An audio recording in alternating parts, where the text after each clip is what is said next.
Hello again. This is the Honorable Jack Benny talking.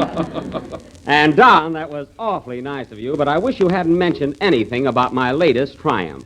I'm trying very hard to forget it. Yes, but, Jack, I just can't figure out how a fellow like you would accept such a job as dog catcher. Don, it was all a misunderstanding. I thought I was running for mayor. Oh, well, I might as well make the best of it. Imagine me dog catcher with my bony legs. Gosh. It might be dangerous at that. When do you start your new duties? Oh, I've been working all week, but I better get a new pair of glasses for this job. Yesterday, I caught Bobby Breen 3 times. You did? Yeah, the last time he bit me. But you know what burns me up, Don? Here, Andy Devine is mayor of Van Nuys, Al Jolson is mayor of Encino, and I've got fleas. I found one on my arm this morning leaning on a shovel. He likes me so well, he's building.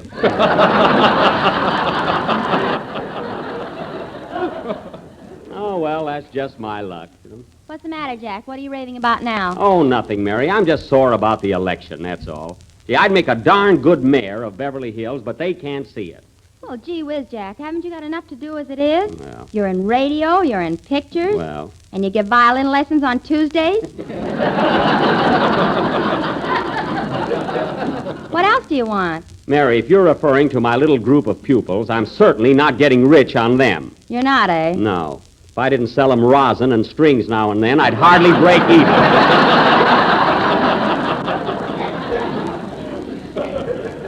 Break even? Yeah. You've been making plenty of profit on those violin strings, according to Winchell's column last night. Winchell, what did he have to say about it? He said, what prominent radio and picture star has been seen kidnapping cats?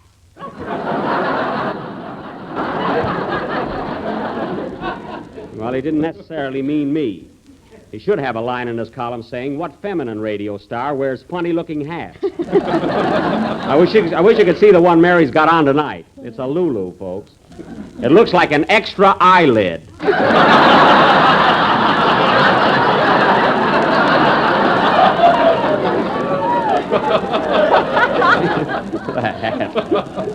Oh, kidding. What do you think of it, Phil? Phil didn't get here yet, Jack. He didn't? Oh, say, that reminds me. I must tell you kids something before Phil comes in. Is he burned up at me? What'd you do, cut his salary again? No. But Don, remember that girl he brought to my party 2 weeks ago? Oh, you mean that beautiful brunette Barbara Whitney? Yes, Barbara. Say, Jack, didn't I see you and Barbara at the Wilshire Bowl last Monday night? That was us. Wilshire Bowl? Why, that's where Phil and his boys are playing, isn't it? Sure, that was the idea, Don. I took Barbara there to get Phil's goat, and you should have seen his face when we walked in. Was he burned up? Burned up, Don. You never heard such hot music from that orchestra in your life. Tell him what happened when Phil introduced you on the floor, Jack. Oh, well, that was just a dirty trick. What was it, Mary? Oh. Well, Jack and Barbara were sitting at a table, so Phil asked Jack to stand up and take a bow. Yes? Now, Mary. And when he did, the guitar player hit him with a tomato. You'd have got a bigger laugh if you'd have said tomato. You don't have to get ritzy on this program.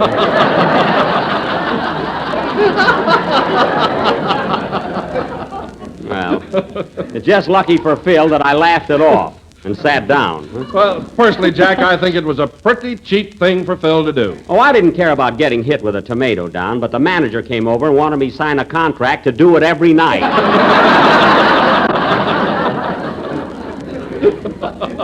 What's the matter? Wasn't there enough dough in it? Oh, the money was all right, but that sort of comedy is dated, you know. But Barbara and I had a good time anyway. I got enough pleasure just watching Phil squirm. Say, Jack, who was that fellow sitting at the same table with you? You know, that good-looking guy. Oh, that was a relative of Barbara's from out of town, her Uncle Louie. Hey, Jack, watch out, watch out. Here comes Phil now. Oh, boy, is he burned up. I'm almost afraid to face him. Oh, hello, Phil. Hiya, Jack, old boy. How's my baby? Wow, is he burned up? Oh, he's just putting it on. Now, watch me, Mary. Say, Phil, have you seen Barbara lately? Barbara who? You know who I mean. Barbara Whitney, the girl I took to your Wilshire Bowl last Monday night. Oh, yeah. She brings a lot of guys in there.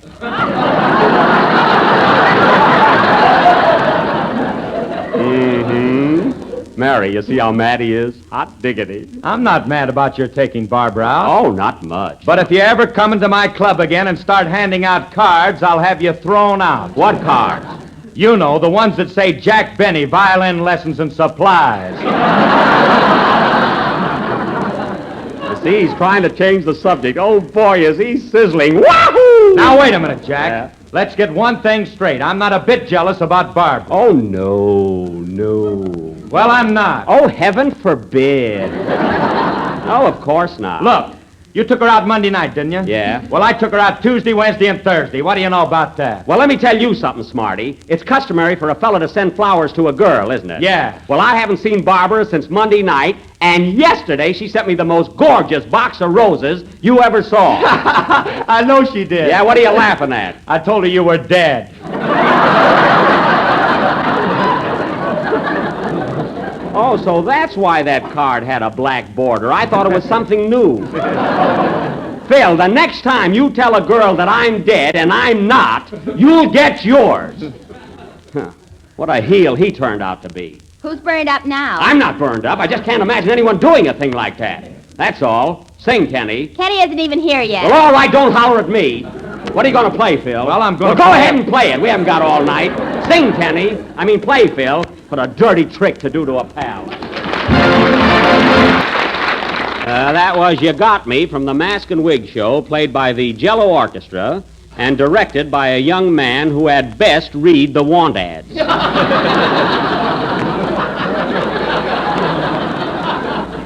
If you get what I mean, Maestro. What's the matter with you, Jack? Haven't you got a sense of humor? Sense of humor? Phil, I don't see anything funny in telling Barbara that I was dead. Oh, she'd have found out sooner or later. Well, it's nothing to laugh at. It was an awful thing to do. Jack, you don't think for a minute Phil really said that, do you? Yes, I do. That guy would say anything. How about the time he told Carol Lombard that I wore a girdle? You were there. Yeah, they were snapping you all night.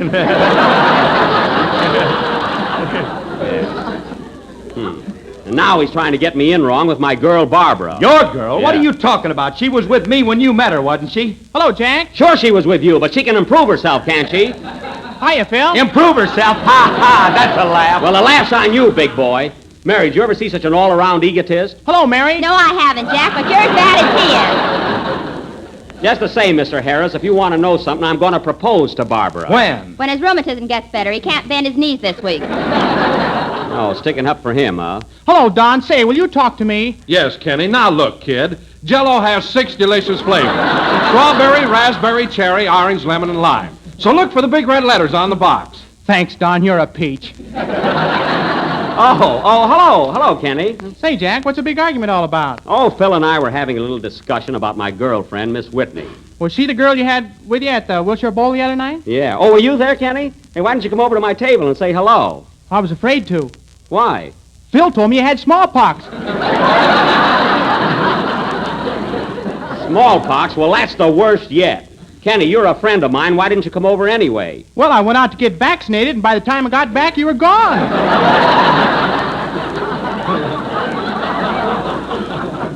Oh, so Harris told another lie, huh? Well, he's just sore because I took his ex-girl Barbara up to his place and danced every dance. Wait a minute. You danced every dance with her? All right, so the waiter had one little foxtrot. Hey, what's that? Well, that's unusual, Jack. Why did you let the waiter dance with your girl? Oh, I don't know. It was either that or give him a tip. Now, Mary, that had nothing to do with it. I just happened to know him, that's all. Say, Jack, who was that good-looking fellow sitting with you and Barbara at the table? Oh, that was a relative of hers from out of town, her Uncle Louis. Ha ha ha! Yeah. Her Uncle Louis, that's rich. He was holding Barbara's hand all evening, wasn't he? Well, naturally, he hadn't seen her in a long time. Her uncle is bound to be a little affectionate. Well, somebody ought to tell her aunt. Hey, wait a minute. Say, maybe there is something to that. Oh, I can't believe that Barbara would... Gosh, she acted like she liked me. Gee, I wish I could find out. Do you want me to ask her for you? No, Phil, I'll ask her myself. Why don't you use my system? Just walk right up to her and hit her on the back and say, "Listen, babe, how do we stand?" Kenny, you're a nice boy and all that, but don't try to tell me anything about women. Oh, yeah? Yeah. I've been slapped more than you have. You're happier than I am, too.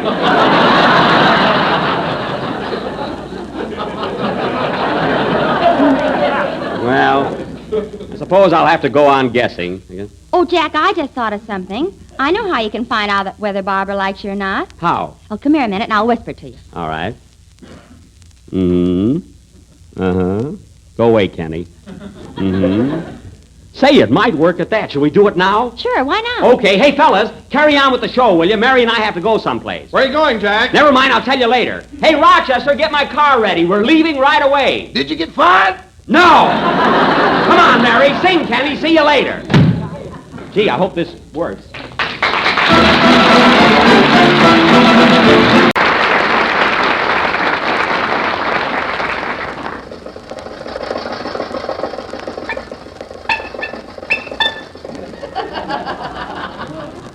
Now, take it easy, Rochester. Hey, Mary, you sure you know where the place is? Yes, Jack, and stop being so fidgety. Well, gosh, I've never been in this neighborhood before.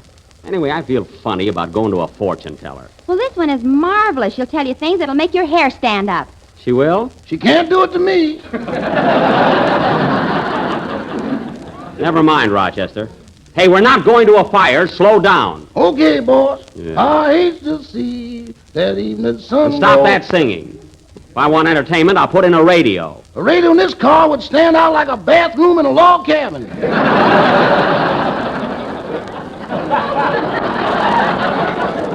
Now, and stop arguing. You nearly hit that truck.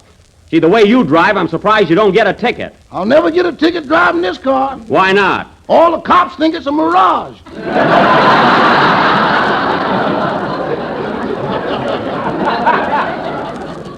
Now, don't be so comical. See, that fortune teller lives in a spooky neighborhood. Are you sure we're going the right way, Mary? We'll be there in a minute. It's 1002 Dracula Drive. Dracula Drive. Turn left at this corner, Rochester. Yes, ma'am.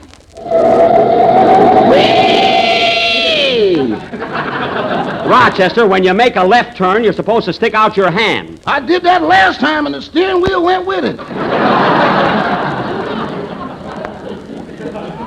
Now, you better have that fixed immediately. Oh, Jack, why don't you trade in this piece of junk? I'm going to, Mary. I'm trying to get an allowance of $400. You couldn't get $400 on this car if the cushions were stuffed with government bonds. I couldn't, eh? That's a good one, Miss Livingston. Shut up! And by the way, Rochester, I thought I told you to wear a chauffeur's uniform while you're driving. That ain't gonna help things any. Well, do it just the same. Say, Jack, there's a place over there, that old frame building. Gee, it's a funny-looking dump, isn't it? Stop right here, Rochester. Okay. Well, here we are.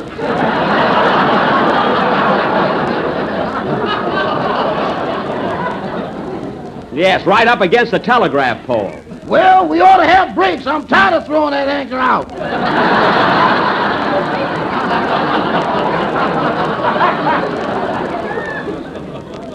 Well, we're here anyway. Yeah, there's a sign. Madam Zombie, Psychic. Reveals your past, present, and future. Screeno every Thursday night. Just our luck to come on Sunday. Gee, this is a weird-looking place. Hey, Rochester, we'll only be a few minutes. Wait out here for us, will you? I ain't gonna stay out here all alone in this neighborhood. Oh, all right, then come along with us. What a creepy place.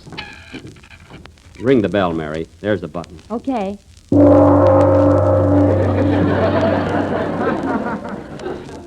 Gee, that's a peculiar bell. Nobody home. Let's go.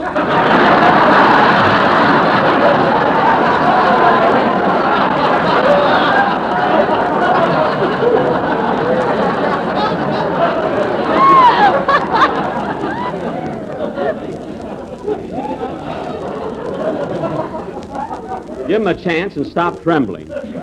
Here comes somebody now. How do you do?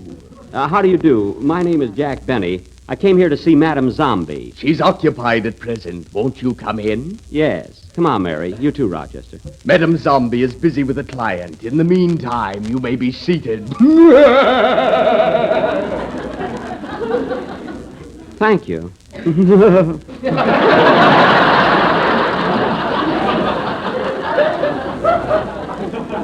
It's kind of hard to see in here, isn't it, huh?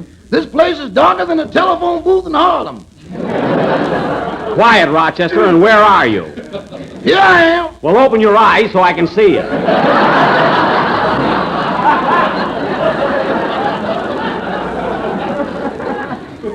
Right now, I'd give $2 for a coal miner's hat. Just put a candle on the one you're wearing. That'll do. Now, pardon me, mister, but I hope we won't have to wait very long. Did you have an appointment, or are you the reckless type? Well, I had no appointment, but I'm quite anxious to have my fortune told. You see, I want to find out whether a certain girl loves me. Well, I've never seen the young lady, but offhand, I'd say no. Well, offhand, I didn't ask you. When can I see Madame Zombie? Have patience. She is now communing with the spirit world. I could stand a drink myself. Rochester. Now, where is Madame Zombie? At present, she is flying through space, and when she returns, you will be summoned. I see. What was that? I didn't hear anything. You didn't? Rochester, did you hear anything? Rochester! Rochester! I'm out in the car, boy.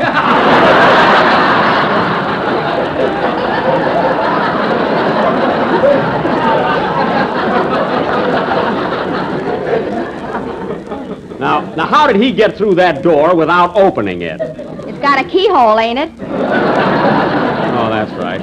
Say, mister, I wonder how long we'll have to wait here. Not very long now, Mr. Benny. Excuse me, please. I'll call you later.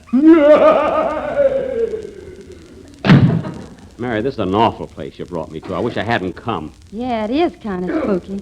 Yeah. Candy, popcorn, peanuts, and program. You can't tell one spirit from another without a program.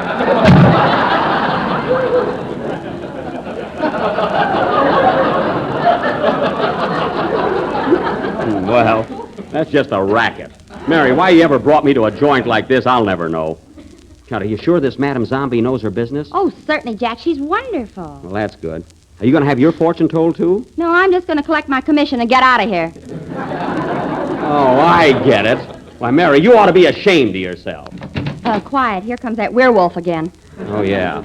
Ah, you're still here. We're ready for you, Mr. Benny. At last. If you'll follow me, I'll take you to the mystic chamber, the inner sanctum of Madame Zombie. Gee. Enter. This is an odd-looking room here. Mary, do you smell that incense? Gee, it reminds me of that perfume I gave you for Christmas. Remember? Yeah, open the window. There she is. Madame Zombie, I have brought you another client, one who seeks your advice and counsel. Very well, I shall guide him. You may go now, Junior. At once, madam. How do you do? Sit right down here, Mr. Benny. Now tell me, what is your problem?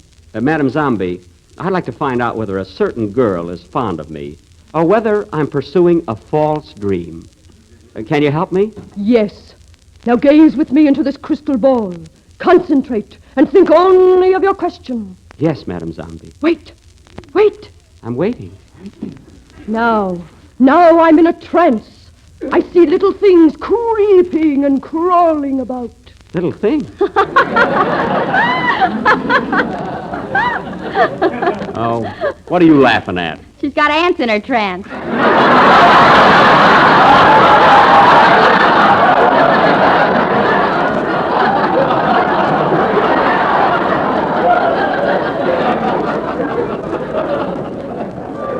Mary, you'll break the spell. Madame Zombie, are you still in a trance? Yes. Ah, now it comes to me. I see a tall, beautiful brunette with sparkling eyes and a dazzling smile. Is her name Barbara? Yes. And I see her holding a man in her arms. She's kissing him. Kissing him. Is it me? No, no, no, no.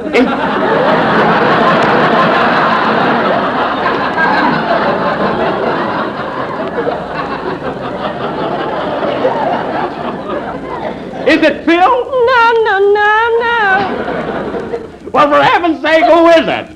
Uncle Louis. Uncle Louis? I can't believe it. I can't believe it. You're a fake, Madam Zombie. You don't know anything. You don't even know how many flavors Jell-O has. It has 3. You're wrong. 4. Wrong. 5. Wrong. 7. It has 6 flavors. 6. I knew you were a crook. You're a phony, Madam Zombie. I'm not going to pay you for the visit. I'm not surprised. I saw that in the crystal, too. Oh, you did, eh? Well, come on, Mary. Let's go. No, you don't, wise guy. Hey, Butch! Butch! What do you want, Mamie? I got a deadbeat here. Give him the work. Okay. Mary, take my arm. Let's run out of here. Hurry up. Wait for me. Oh, darn those steps. I broke my ankle. I could have told you that 10 minutes ago. Well, why didn't you? I was holding out for your neck. Oh, come on, Mary. Let's go. Gosh, my ankle hurts. Drive slower, Rochester. Okay, boss. This is the last number of the 7th program in the new Jell-O series, and we'll be with you again next Sunday night at the same time. Ooh, my ankle. Rochester, stop at the first drugstore we come to, will you? Mary, will you run in and get me some liniment? Sure, Jack. Give me the money. Oh, never mind. I probably got some at home. Good night, folks. Ooh, this ankle.